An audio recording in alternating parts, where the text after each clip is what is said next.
মেঘ আছে, গুমোট আছে, রোদ্দুর আছে, তিনটেই আছে। আমিও তাহলে একবার ছাদটা রাউন্ড মেরে আসি। আপনারাও আমার সাথে। লোকজনের ভিড় হয় না, কারণ গরমকালে কে সবুজ বলেই বোধহয় গরমটা কলকাতার থেকে কম। শান্তিনিকেতনের দোলের বসন্ত উৎসব তো বিখ্যাত, সবাই লাগলো। রাঙামাটির এই মালা এখানেই বানাও, ফুল আসে কোথা দিয়ে? এইগুলো পরিবার আলপনা পাল্পনা দেয়, প্রচুর গরম। এবারে গরম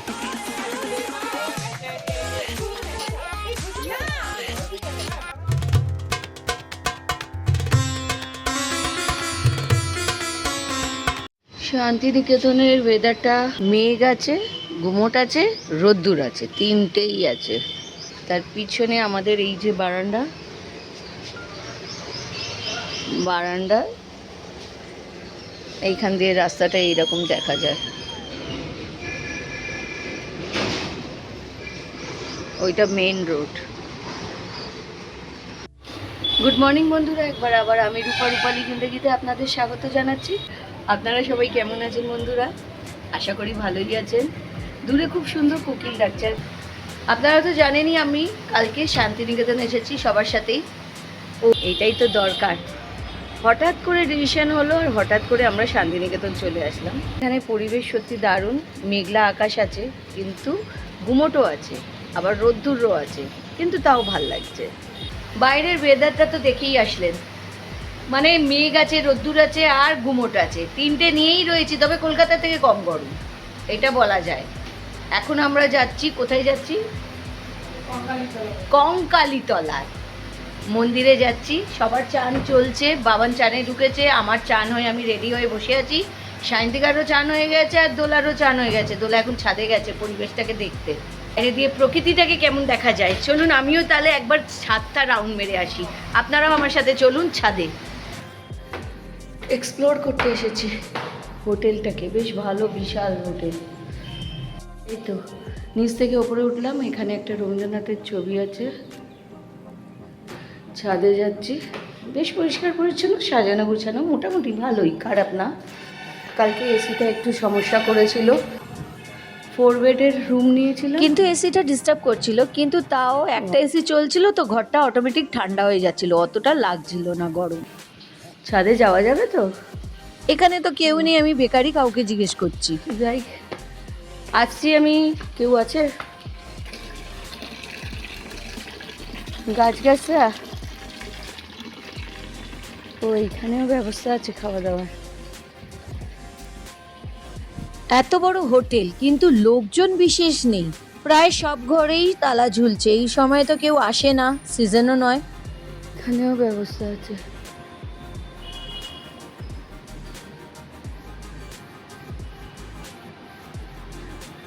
কিন্তু ধুলো দেখে মনে হচ্ছে এটা ইউজ হয় না, ইউজলেস। হেভি গাছগুলো, পাতাগুলো কি সুন্দর। আচ্ছা, এই দিক থেকে কি দেখা যায় দেখি। ও, মেন রোডটা দেখা যাচ্ছে, কিন্তু প্রচুর ধুলো, ব্যবহার হয় না রক্ষণাবেক্ষণের অভাবে। এখন তো এই সময় লোকজনের ভিড় হয় না, কারণ গরমকালে কে শান্তিনিকেতন আসবে। শান্তিনিকেতন দোলের সময় দেখার মতন, পা ফেলার জায়গা থাকে না তখন। দেখুন চারদিকে সবুজ বলেই বোধহয় গরমটা কলকাতার থেকে কম।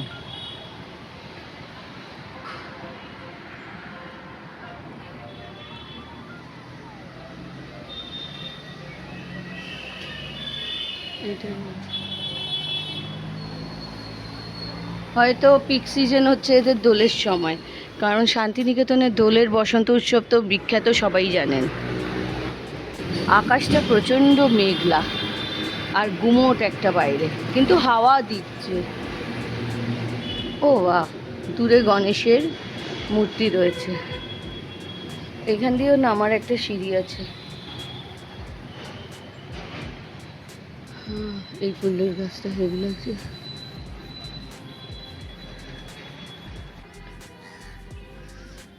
এইদিকে একটা আছে, এইদিকে আর ব্যবস্থা নেই। চলুন এবার নিচে যাই, সেরকম ব্যবস্থা নেই। মোটামুটি এই অবধি পরিষ্কার পরিচ্ছন্ন। ছাদে বোধহয় সচরাচর কেউ যায় না এখন এই মুহূর্তে। সব ঘরগুলোই তালা, এখন সিজন নেই বলে সব ঘর তালা মোটামুটি। ওখানে লোক আছে নাকি? নিচে চলে আসলাম আমরা আবার আমরা আমাদের ফ্লোরে চলে আসলাম। বলুন কেমন লাগলো হোটেলটা?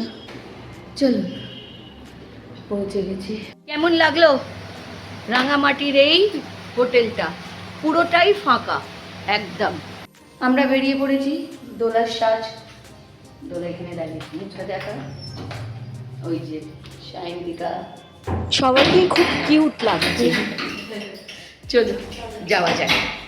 কিছু রাস্তা এগিয়ে আমরা টোটো ধরবো ভেবেছিলাম, কিন্তু এখানে দাঁড়িয়ে যেতে হচ্ছে কারণ সায়ন্তিকা মোবাইল আনতে ভুলে গেছে।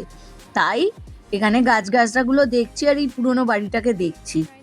সায়ন্তিকার জন্য অপেক্ষা করছি। মেঘ আর রোদ্দুরের যেন লুকোচুরি চলছে। আজকেই দুপুরের ট্রেন ধরে আমরা আবার কলকাতায় ফিরে যাব, তো তার আগে মন্দিরে একটু পুজো দিই। কালকে থেকে এইখানে এসে একটা জিনিস দেখলাম যে টোটো বা অটোর জন্য ওয়েট করতে লাগে না, আমরা দাঁড়ালেই চলে আসে। তাই জন্য এই টোটোকে ভাড়া করে নিয়েছি। 100 টাকা আমাদেরকে মন্দিরে পৌঁছে দেবে। রাস্তাটা অনেক দূরে, মানে প্রান্তিক স্টেশন ছাড়িয়ে আমরা যাব আরো। তাই বেরিয়ে পড়েছি। সবুজকে উপভোগ করতে করতে আমরা এগিয়েও চলেছি।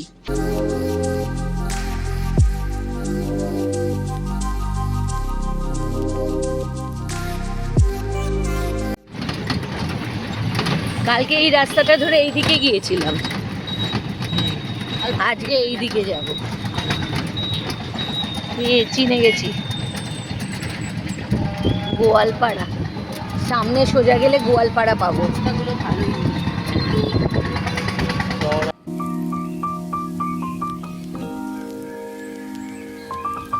পৌঁছে গেলাম কোপাই নদীর তীরের কঙ্কালীতলায়। এটা ভীষণই প্রসিদ্ধ আর জাগ্রত। বলে কিনা মা সতীর এখানে কোমরের অংশ পড়েছিল। 51টা ভাগের মধ্যে এইখানে একটা মায়েরই কোমরের একটা অংশ এখানে পড়েছিল। আর তন্ত্র সাধনার জন্য তো এটা বিশাল ব্যাপার। আমরা যখন কয়েক বছর আগে এখানে এসেছিলাম তখন এত সুন্দর ব্যবস্থা ছিল না, এত দোকানপাটও এখানে হয়নি। এখন তো এখানে পুরো ছেয়ে গেছে আর সুন্দরভাবে সাজিয়েছে। মন্দিরের পাশেই একটা কুণ্ড আছে, তাতেই সতী মায়ের কোমরেরই ওই অংশটা রয়েছে। চলুন পুজোর জন্য একটু ফুল কিনে নিই এখান থেকেই। এখন যা শেষ করতে পারছি না। তুমি নিজেই বাড়িতে বানাও? ওই যে বানাচ্ছে। ও মালা এখানেই বানাও। ফুল আসে কোথা দিয়ে? হাওড়া। হাওড়া দিয়ে ফুল আসে এখানে? তারাপীঠ।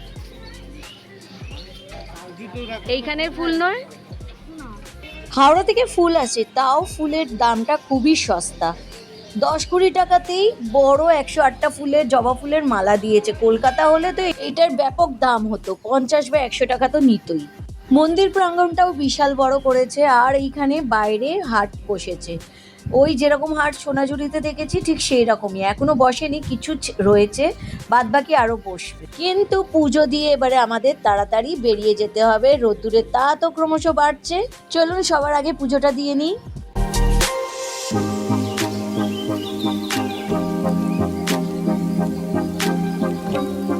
আমাদের পুজো দেওয়া হয়ে গেছে। উপরে হনুমান মন্দির আছে, দোলা উঠেছে। আমি জুতো পরে আছি তাই খুলছি না, তাই এখান থেকেই হনুমানজির আশীর্বাদ নিয়ে নিয়েছি। পুরোই খোলা, বোঝা যাচ্ছে ভেতরটা।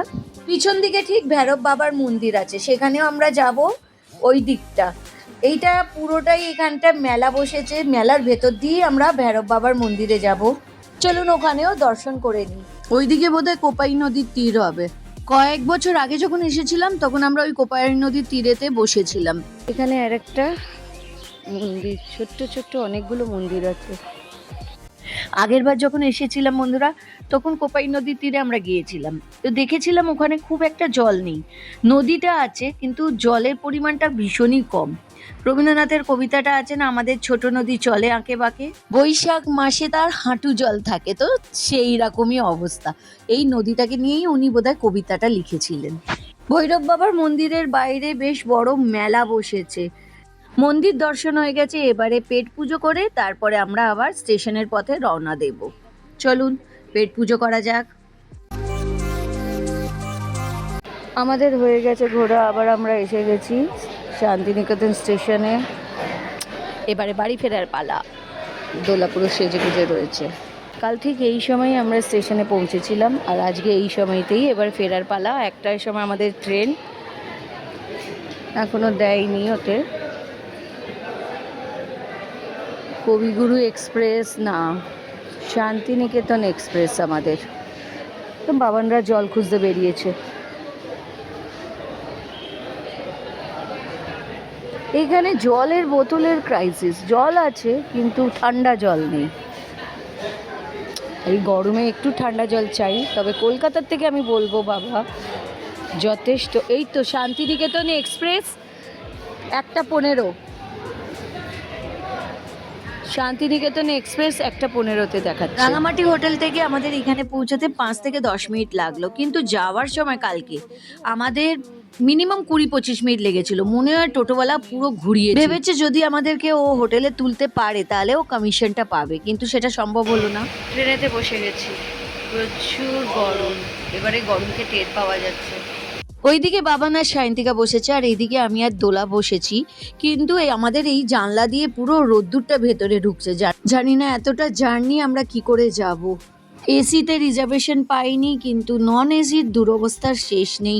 সিটটা ভীষণই খারাপ, দোলার সিটের তো হ্যান্ডেলই ভাঙা। তার উপরে জানলাও খোলা যাবে না, না হলে প্রচুর ভিটামিন ডি আমরা খাবো।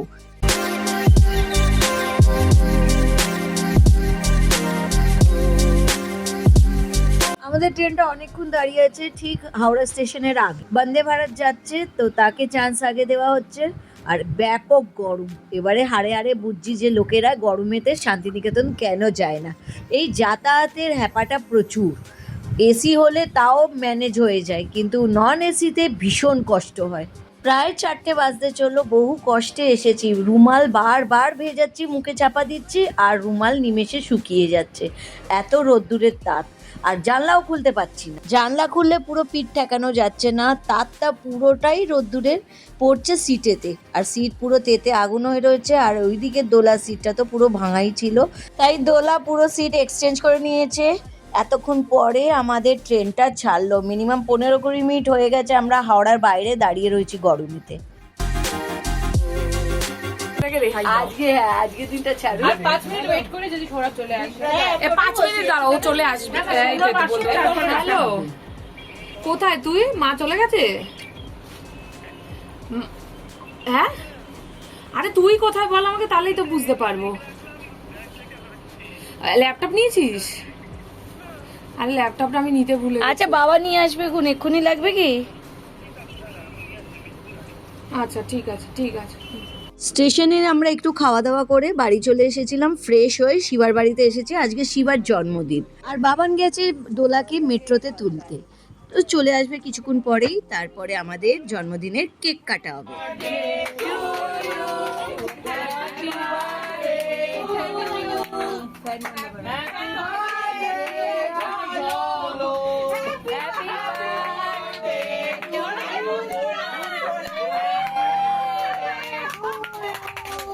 বন্ধুরা, শিবার কেক কাটার সাথে সাথেই আজকের আমি এই ভিডিওটাও শেষ করছি। আজকে পুরো দিনের ভিডিওটাই আমি আপনাদের সাথে শেয়ার করেছিলাম। শান্তিনিকেতন থেকে কলকাতায় চলে এসেছি। আপনাদের কেমন লাগলো বন্ধুরা আজকের ভিডিওটা? ভালো যদি লাগে অবশ্যই লাইক করুন, শেয়ার করুন, আর যারা নতুন আছেন তারা আমার চ্যানেলকে সাবস্ক্রাইব করুন। আর বন্ধুরা কমেন্ট করতেও ভুলবেন না, বেল বাটনও টিপবেন যাতে নতুন নোটিফিকেশন আপনাদের কাছে পৌঁছে যায়।